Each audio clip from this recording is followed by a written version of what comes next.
In the pale light of early dawn, deep within a forest as ancient as whispered legends, a solitary mother bear embarked on a desperate odyssey.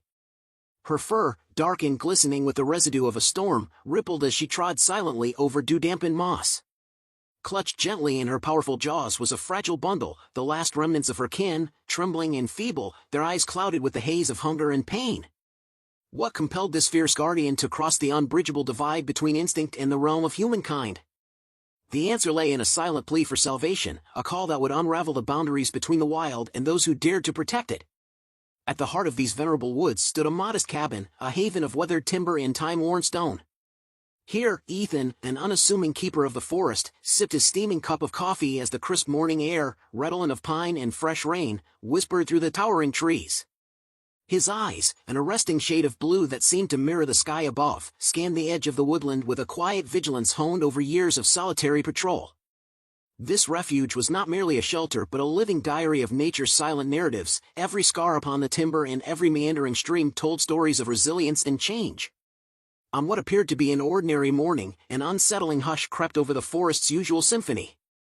The rustle of leaves, the trilling of birds, and the gentle murmur of a distant brook were all stilled by an unspoken tension.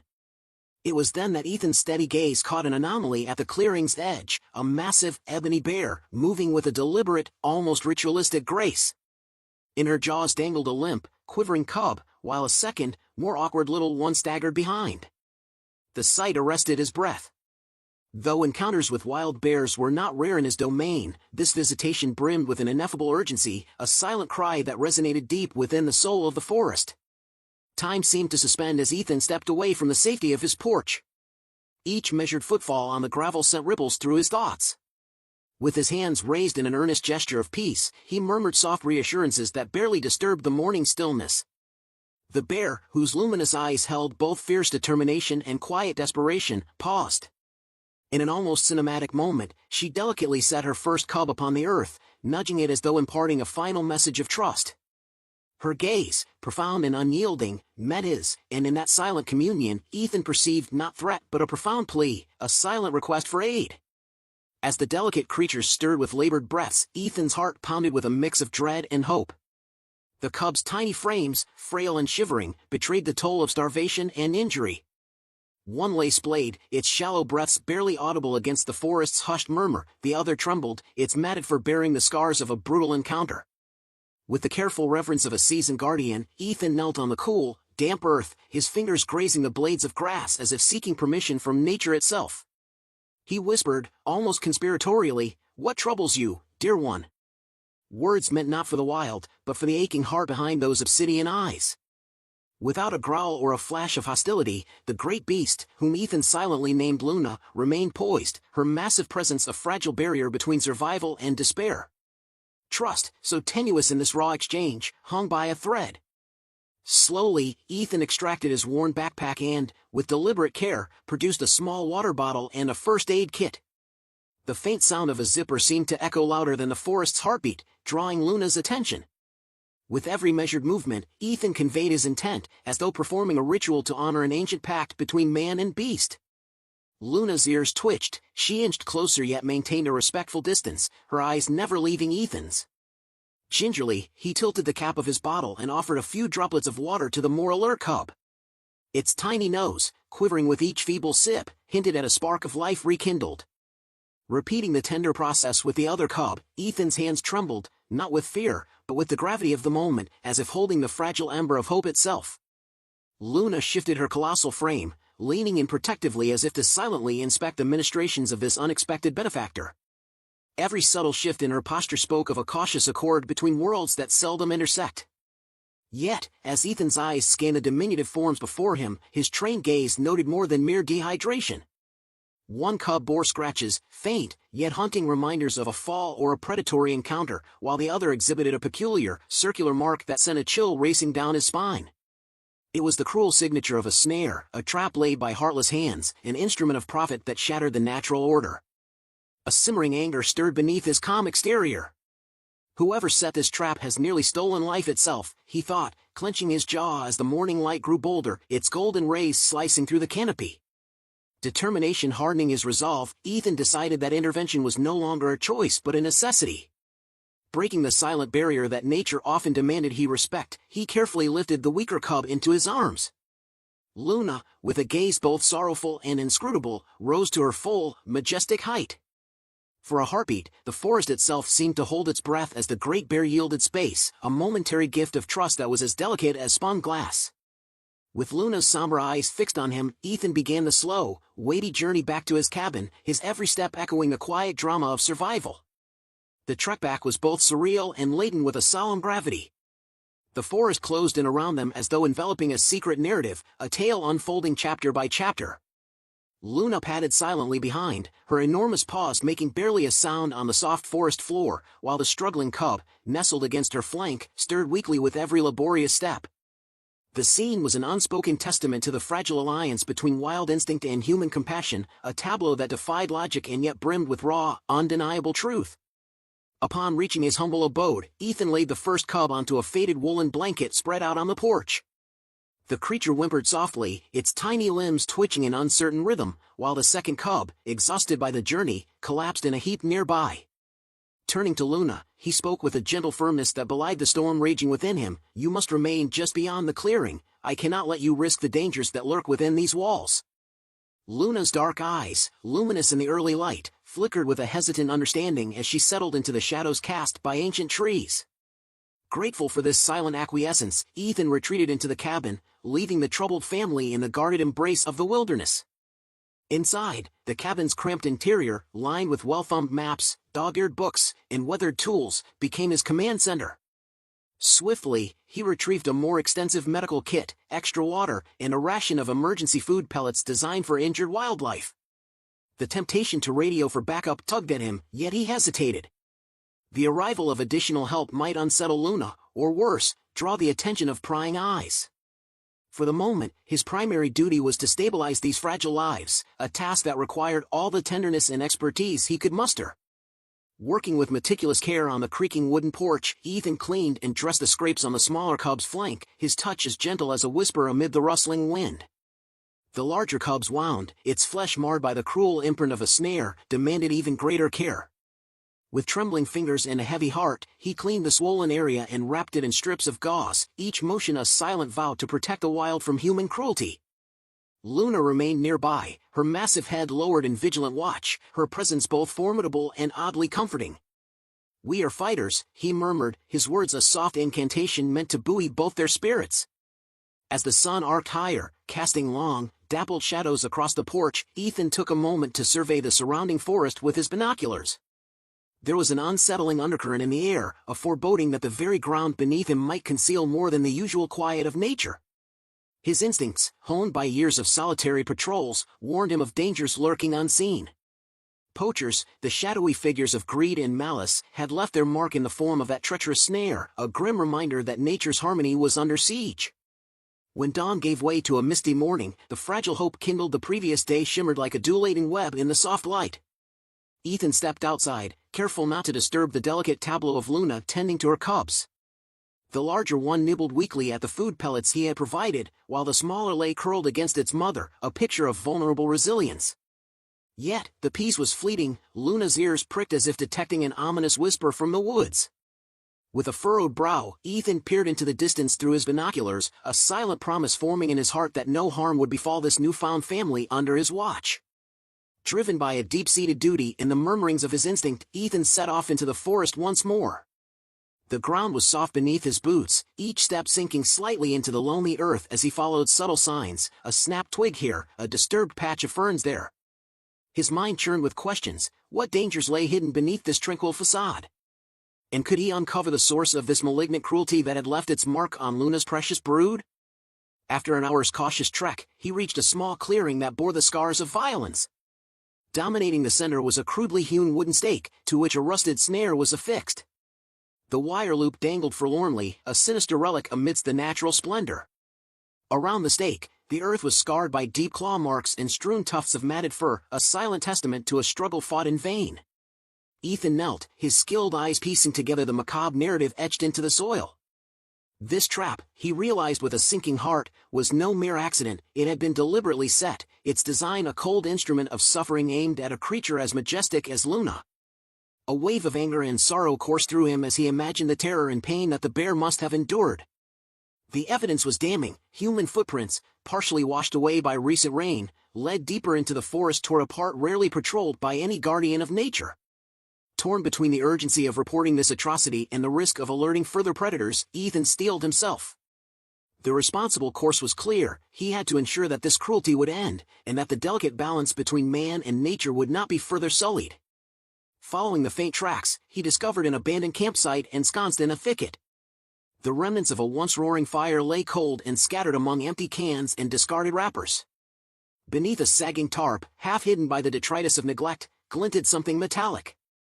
With cautious determination, Ethan peeled back the fabric to reveal a disordered collection of snares, a grim cache of death. Amidst this grisly trove, a battered notebook with damp, smudged pages chronicled crude maps of the forest, marked with cryptic symbols and grim annotations. Every entry detailed dates, weights, and the tormented fates of captured animals, a record of exploitation that set his blood to boiling.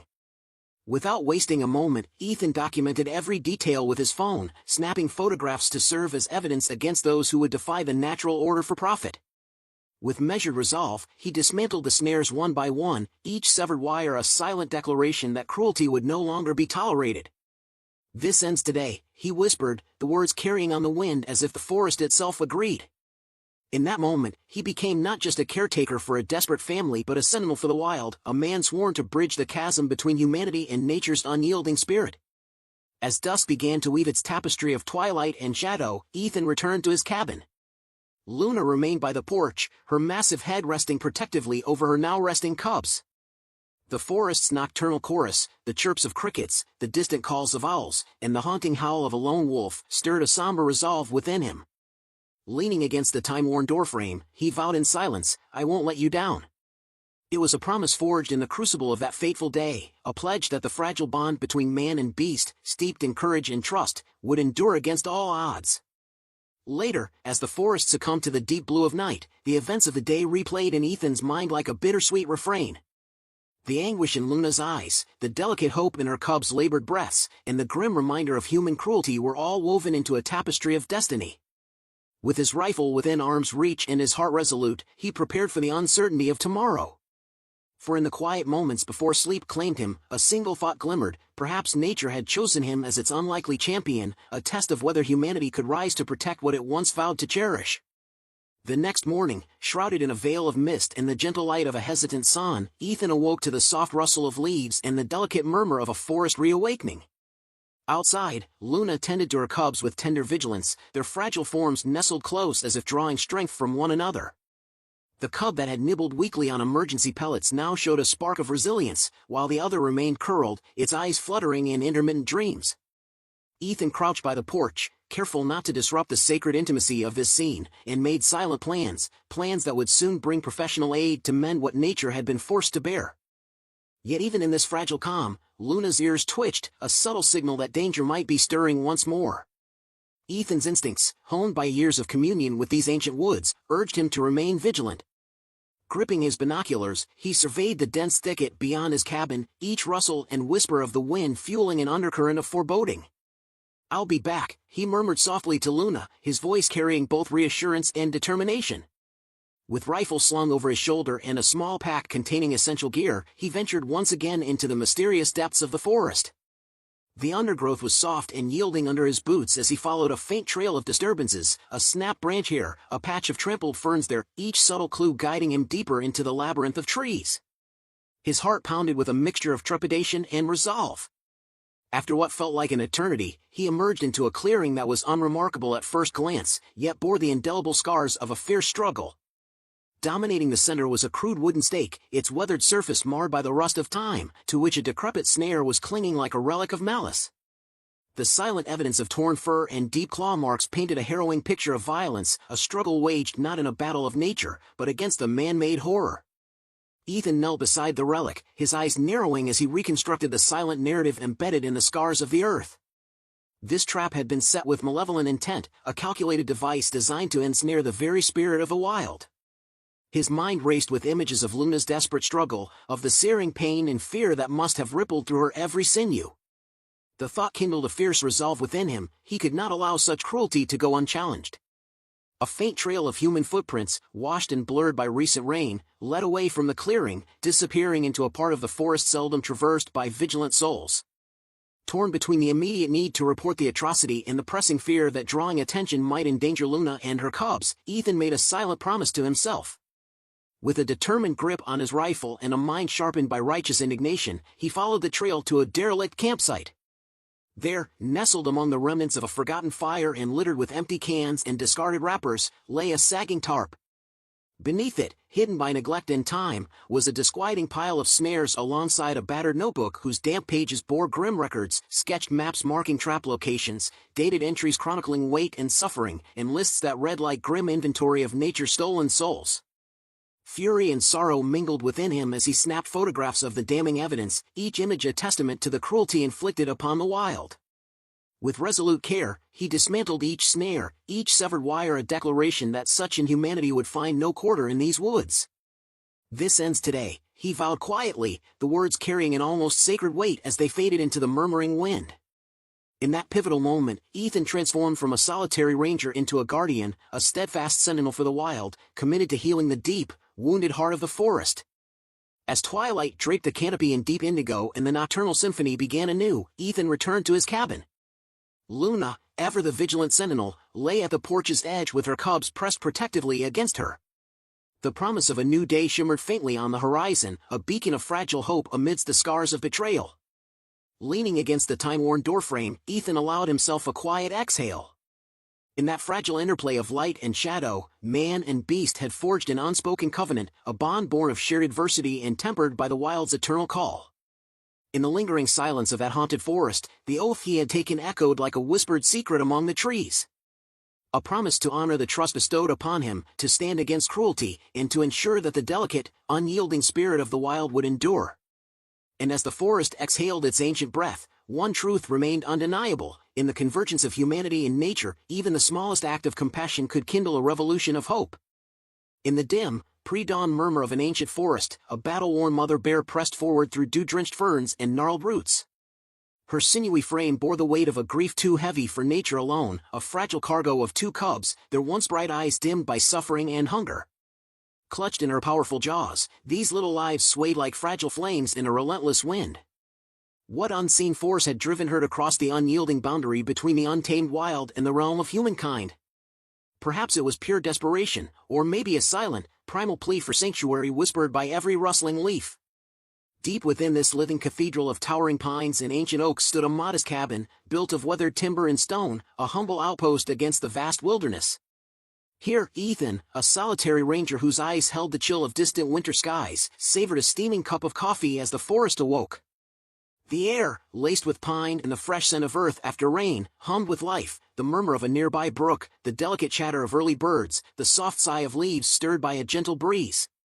It was a morning like any other, until nature's secret message arrived at his doorstep. From the edge of a sunlit clearing emerged a sight both mesmerizing and heartbreaking: a colossal black bear, her coat glistening like midnight silk in the tender light, approached with a measured, almost ritualistic grace. Dangling from her jaws was a tiny bundle of fur, its fragile form swaying listlessly, while another cub, barely able to find its footing, staggered behind. In that suspended moment, the forest seemed to exhale, as if holding its breath. The meeting of these two souls, one wounded by fate and the other by time-honed vigilance, spoke of an unspoken accord, a shared understanding forged in the crucible of survival. Ethan's heart thundered as he slowly raised his hands in a universal gesture of peace. "I mean no harm," he murmured in a tone that trembled with equal parts caution and compassion. The bear, whose eyes shone with a blend of fierce determination and profound sorrow, hesitated. With a deliberate gentleness, she lowered her massive head and set the cub upon the cool earth. In that quiet exchange, a silent dialogue of glances and measured breaths, Ethan discerned the weight of her plea. This was no mere encounter, it was an appeal for mercy, an invitation to bridge the chasm between wild instinct and human care. With hands that trembled not from fear but from the gravity of the moment, Ethan retrieved his worn backpack, a trusted companion in these secluded lands. Slowly, he unzipped it to reveal a modest trove of life-saving tools, a water bottle, carefully sealed, and a first aid kit imbued with the promise of healing. Each movement was a deliberate dance, a quiet ritual honed by years of tending to the forest's myriad wounded souls. As he tilted the cap and offered gentle sips of water to the alert cub, its tiny nose quivered in a feeble yet hopeful attempt at nourishment. Repeating this tender act with a second cub, Ethan's every gesture wove an invisible thread of trust between man and beast. But even as life stirred anew, darker shadows loomed. One cub's fragile body bore a circular mark, a cruel signature of a snare, its edges etched in the language of human malice. A surge of anger and sorrow welled within Ethan. Who would dare inflict such suffering, he silently vowed, as the rising sun bathed the forest in a golden light that seemed to demand justice. Compelled by a righteous fury, Ethan ventured deeper into the forest, following the subtle trail of disturbed leaves and broken twigs left in the wake of human cruelty. His sharp eyes soon led him to a grim tableau, a clearing dominated by a splintered wooden stake, its surface corroded by time and neglect, from which a rusted snare hung limply. The earth around it was scarred, deep gouges marking a desperate struggle, scattered tufts of matted fur telling silent tales of agony. Here, amid the natural splendor, the fingerprints of cruelty were indelibly inked upon the soil. Further along, hidden beneath the shelter of a withering tarp at an abandoned campsite, Ethan discovered a cache of sinister tools, more snares, discarded wrappers, and a battered notebook with damp, smeared pages. Inside, crude maps of the forest were marked with red X's and hastily scrawled dates, each entry a chronicle of suffering and greed. With every word he read, his resolve hardened. "This ends now," he whispered, stuffing the notebook safely into his pack, his soul aflame with the determination to protect the wild from such desolation. Returning to his cabin with the weight of evidence and the burden of responsibility, Ethan found the poignant family still gathered at his porch. The bear, whose silent vigil had shifted ever so slightly toward cautious trust, remained a steadfast sentinel by her cubs. In that moment, Ethan understood, his duty was not only to mend the wounds of these fragile lives but also to wage a silent war against the forces that threatened the delicate balance of nature. As dusk approached and the forest began its slow, somnolent retreat into twilight, Ethan settled on the weathered wooden steps. The day's events, charged with both despair and hope, had transformed into a solemn pledge. This was not solely a battle for survival, it was a crusade for justice, for the very soul of the wilderness. When morning arrived cloaked in a heavy, lingering fog and the air turned damp with renewed promise, Ethan sensed that the fragile haven he had provided could no longer shelter the injured family. The cubs, though showing slight signs of recovery from his ministrations, were too vulnerable to remain near human dwellings for long. And Luna's imposing presence, a living emblem of wild defiance, risked drawing unwanted attention from those driven by greed. Ethan's decision was swift and heart-wrenching. It was time to call upon professional help. With careful deliberation, he crouched beside the cubs once more, replenishing their water and blending a nourishing paste of crushed food pellets. Their tentative licks were a fragile hope, a sign that life could be coaxed back from the brink. But as Luna, the ever-watchful guardian, lingered just beyond the porch's edge, her massive form melding with the shadows of ancient trees, the urgency to act became undeniable. Inside the sanctuary of his cabin, Ethan reached for his trusty radio. Adjusting the dial with steady fingers, he transmitted his plea to the nearest wildlife rehabilitation center. Static gave way to a familiar voice, Sarah, a steadfast guardian of nature's battered creatures. "This is Sarah," she greeted, her tone laced with concern and resolve. "Sarah, it's Ethan. I've got a situation out here," he began, his voice low and measured as he recounted the desperate arrival of a wounded bear and her suffering cubs, the cruel snare he'd uncovered, and the abandoned campsite echoing with human malice. A pause, laden with the weight of unsaid fears, filled the line before Sarah replied, "Poachers. I've heard whispers of increased activity in this sector.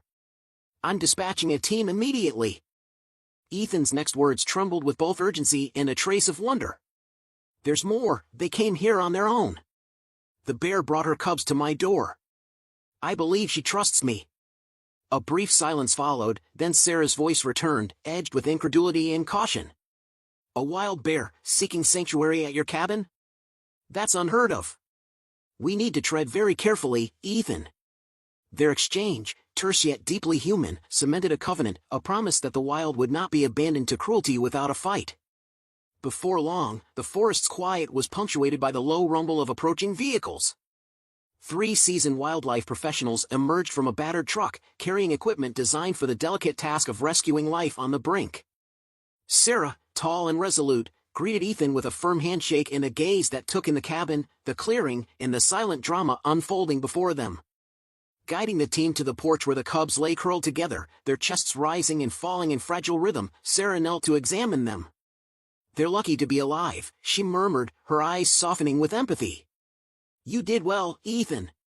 Yet, amidst the quiet flurry of careful movements, Luna remained. Standing at the edge of the clearing, her ears were pinned back as a low, resonant growl emanated from deep within her chest, a sound that trembled with protective ferocity. Stepping forward with deliberate calm, Ethan raised his hands. "She's only trying to protect her young," he assured the team, his voice firm but gentle. "Give her space." Under his watchful presence, the rescuers proceeded with measured care, placing the cubs into padded crates to minimize stress. Every deliberate motion was a silent prayer for their fragile survival. Luna's gaze never wavered, she remained, an ever-vigilant guardian, her tension palpable in the cool morning air. 11. A heart-wrenching choice. It soon became clear that to secure the bear's safe passage, further intervention was necessary. The time had come for the unthinkable, to tranquilize Luna so that she might be safely transported without endangering her cubs or those around her. With hearts heavy and hands steady, a soft thud signaled the dart's impact on Luna's broad shoulder.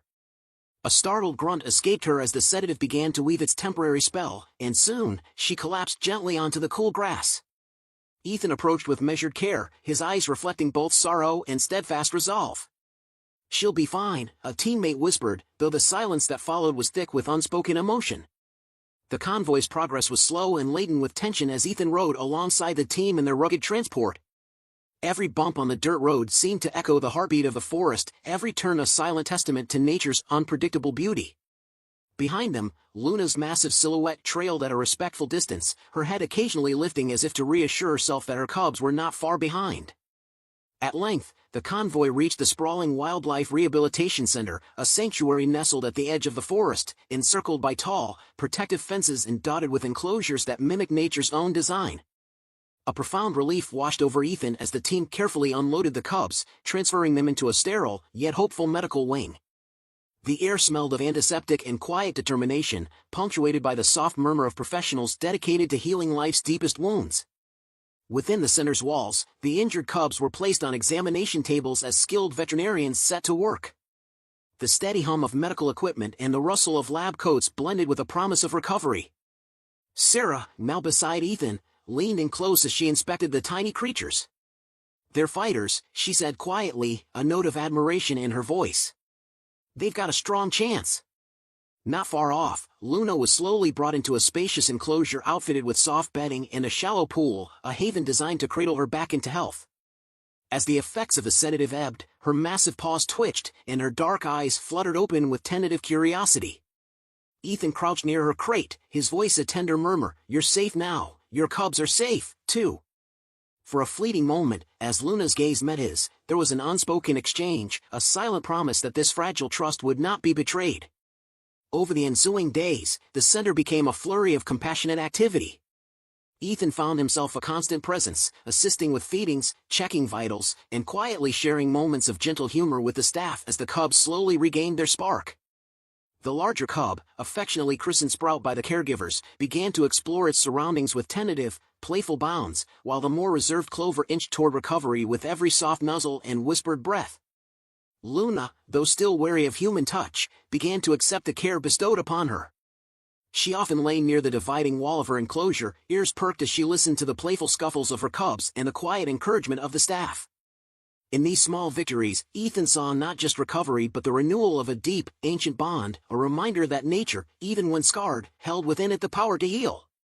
As the cubs grew stronger and Luna's condition steadily improved, word of their extraordinary rescue began to ripple outward. Soon, the tale of a wounded mother bear and the ranger who had risked everything to save her family became a beacon for conservation, a symbol of the fragile interconnectedness between human and wild. Reporters and local conservationists sought out Ethan, eager to learn the story of that surreal morning when a desperate plea from the heart of the forest had bridged two disparate worlds. Reluctantly stepping into the spotlight at a community open house hosted by the Rehabilitation Center, Ethan found himself before an audience of curious locals, conservation advocates, and even a few government officials. His hands trembled slightly as he gripped the microphone. "Luna came to me because she had no other choice," he began, his voice resonant with quiet conviction. She knew not of our boundaries or laws, only that her cubs needed help, and she trusted me enough to ask. His words, gentle yet firm, stirred the silent crowd, reminding them that nature was not a distant spectacle but a living, breathing part of their shared existence. In the days that followed, the community rallied around the Wildlife Center with a fervor that transformed sorrow into action. Schools organized fundraisers, local artists unveiled paintings and sculptures inspired by Luna's indomitable spirit, and the mayor himself declared a Wildlife Appreciation Week, a celebration of the wild and a call for renewed commitment to its preservation. Ethan's once quiet cabin became a revered waypoint for hikers and nature lovers alike, each leaving behind small tokens of gratitude, a carved wooden token, a handwritten note, a simple bouquet of wildflowers, as homage to the miracle they had witnessed. After weeks of painstaking care, the day of ultimate liberation arrived. In a secluded glen far removed from the encroaching hum of civilization, a small team prepared to return Luna and her cubs to their rightful home. The air was crisp and expectant as the crates were carefully opened. Luna, now alert and dignified, stepped forward with a measured grace, her nose twitching as she inhaled the intoxicating scent of the unspoiled wild. One by one, the cubs emerged, Sprout bounding with a newfound exuberance and Clover following with cautious, tentative steps. Before the bear family moved toward the beckoning wilderness, Luna paused, her dark eyes locking with Ethan's in a silent, poignant farewell, a final moment heavy with gratitude, sorrow, and unbreakable hope. Then, with a graceful lurch into freedom, she disappeared into the tapestry of trees, leaving behind a clearing awash in the golden hues of a setting sun. Alone in the quiet aftermath, Ethan stood for a long moment, absorbing the bittersweet amalgam of pride and loss. The forest, now illuminated by the last vestiges of twilight, whispered secrets of ancient kinship and enduring renewal. In that hushed solitude, he understood that the saga of Luna and her cubs was far more than a rescue, it was a living testament to the resilience of nature and the transformative power of compassion. Under the vast, star-studded sky, where the line between man and nature blurred into an eternal tapestry of shared dreams, Ethan felt the steady pulse of the wild in his veins. Every rustle of leaves, every distant call of the night, carried the echo of their journey, a story of courage, of quiet defiance, and of the promise that even the smallest act of kindness can ripple outward, mending the broken cords of the earth. And so, as the forest continued to write its own endless chapters, Ethan remained its steadfast guardian, a humble keeper of a sacred covenant between humanity and the wild. In the gentle interplay of shadow and light, he vowed to listen, to protect, and to honor the enduring legacy of Luna and her cubs, a legacy that would forever inspire hope, unity, and a deep, unyielding reverence for the natural world.